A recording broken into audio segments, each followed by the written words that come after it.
The peregrine falcon. It can reach up to 240 miles per hour in a hunting dive, the fastest speed ever recorded in the animal kingdom. Its secret lies in a sleek aerodynamic body, powerful chest muscles, and narrow wings that reduce drag. And for a fun fact, when diving, its clear inner eyelid protects its eyes like built-in goggles. Now, let's crawl to the other end of the spectrum, the true slowest animal, the sea slug. Moving at around 0.01 miles per hour, its crawl is almost impossible to see in real time. Why so slow? Soft bodies with minimal muscle power. They move by tiny, subtle waves across a muscular foot.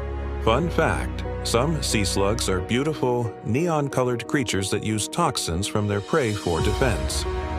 The peregrine falcon. Extreme diving speed. The sea slug. Extreme patience.